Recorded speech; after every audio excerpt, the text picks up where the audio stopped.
Hey there, I'm Olivia Chen, 32, and I've been thriving in the marketing world for years.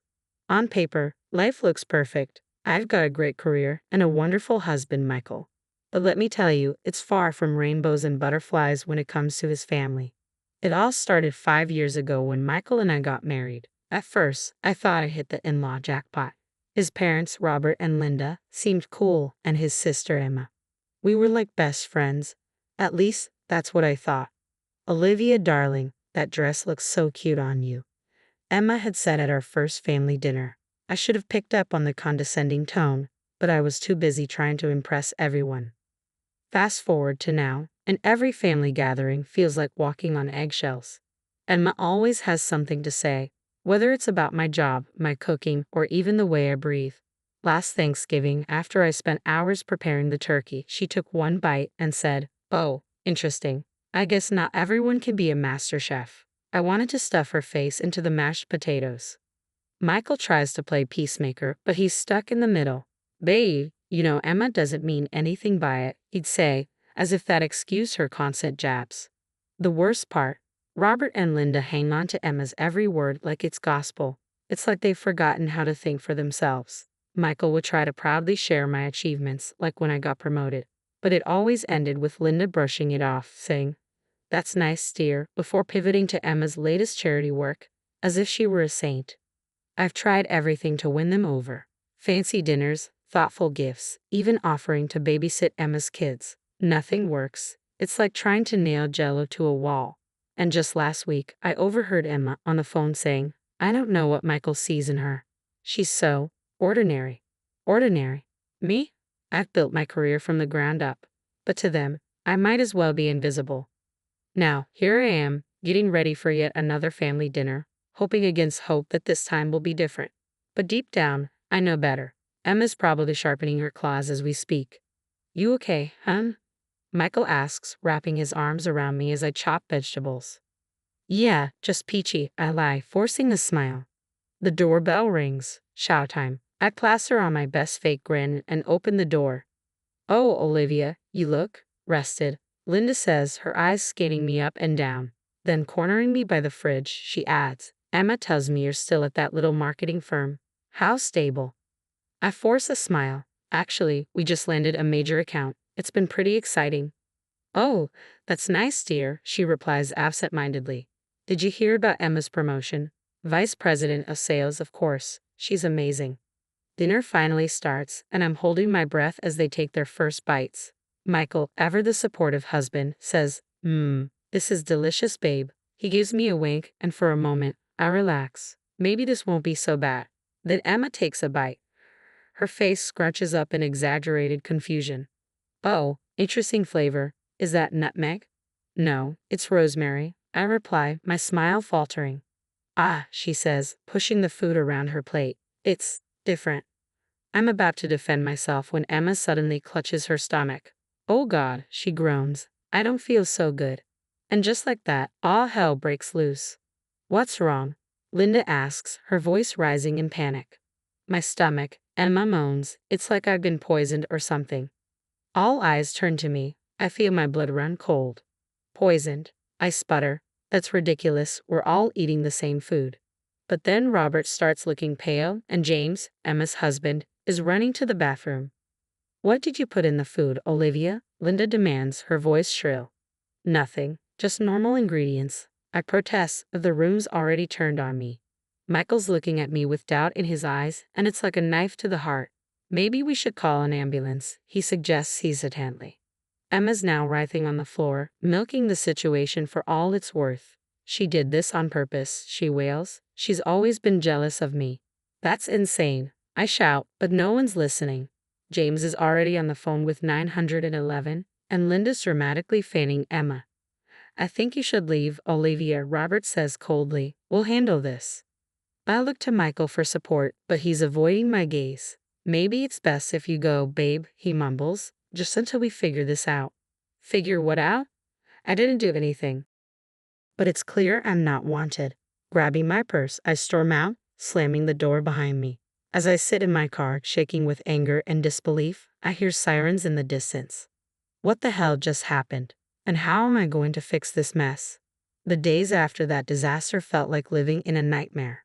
My phone was flooded with accusatory texts from Emma and the in-laws, each one more absurd than the last. How could you?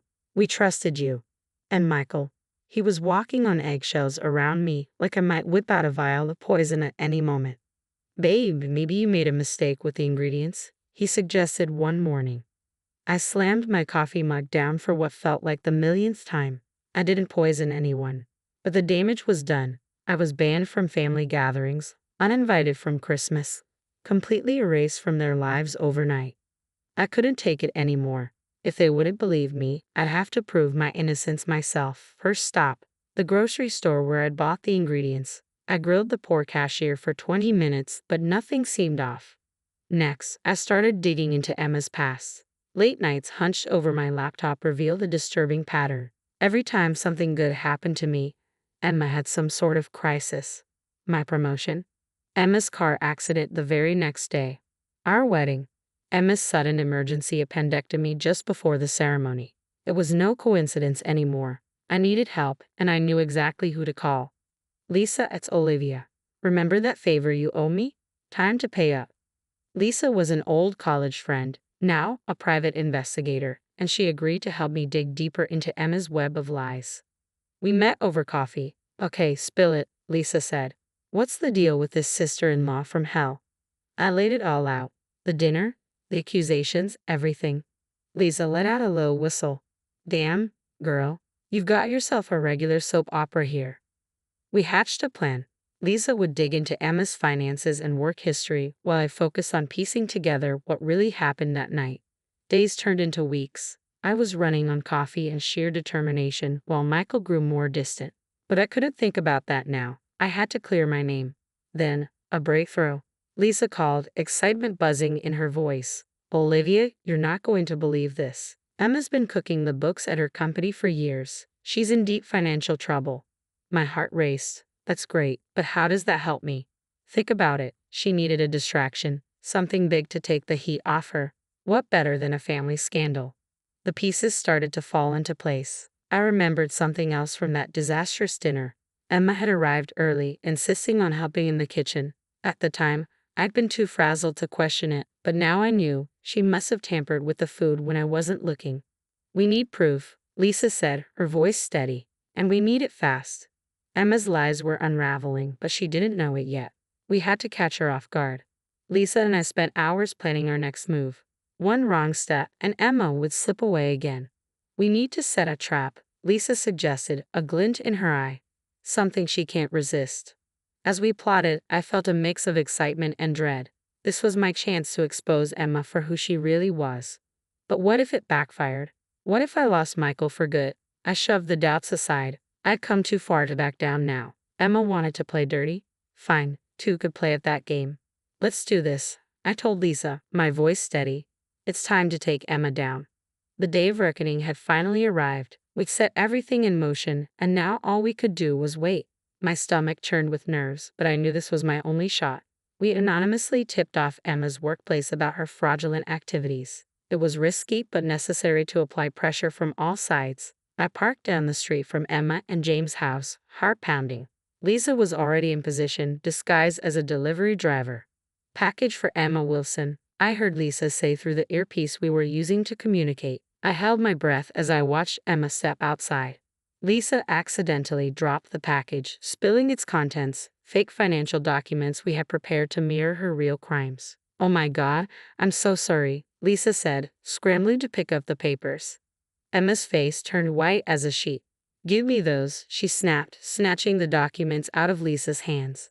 That's when James pulled into the driveway. Perfect timing. What's going on? He asked, walking toward them. Emma tried to hide the papers, stuffing them under her arm. It's nothing, she muttered, clearly rattled. James eyed her suspiciously. What are those? Emma stammered, but before she could come up with a believable excuse, Lisa dropped the bombshell. I think your wife might want to explain these financial discrepancies, Lisa said, smirking as she handed James one of the incriminating documents. Emma froze, her eyes wide with panic. The trap had been set, and now, it was only a matter of time before everything came crashing down. James caught a glimpse of the papers. Are those bank statements, Emma? What's this about? From where I sat, I could see the panic in Emma's eyes. She was cornered, and she knew it. It's nothing, just some work stuff, she said quickly. But James wasn't buying it. He grabbed one of the papers, his eyes widening as he read.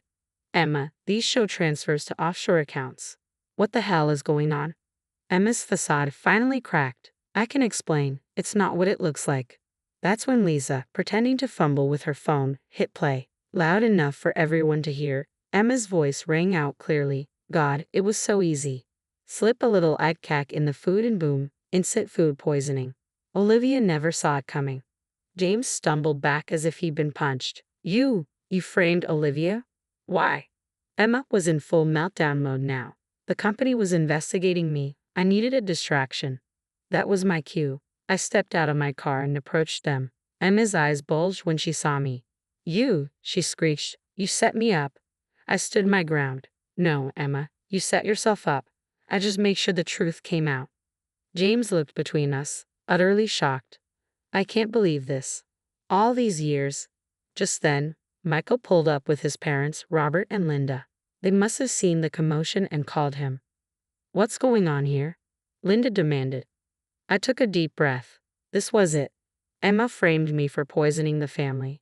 She's been lying to all of you for years. Michael stared at his sister in disbelief. Emma, is this true?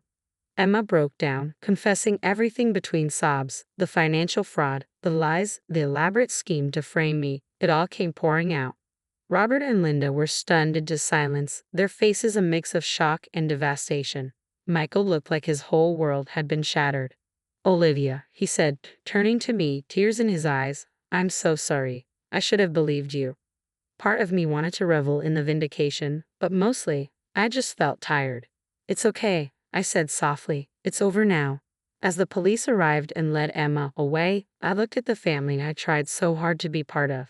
They were broken, confused, and betrayed. Michael reached for my hand. Can we talk? I nodded, knowing we had a long road ahead of us. But for the first time in months, I felt like I could breathe again. The truth was out, and I was free. Now, I have a question for you. If you were in my shoes, would you forgive Michael and his family for doubting you? Or would you cut ties with them completely? It's a tough call, isn't it? On one hand, they believed the worst about me without real proof. On the other, they were manipulated by Emma's elaborate scheme. Where do you draw the line between understanding and self-respect? Share your thoughts in the comments below.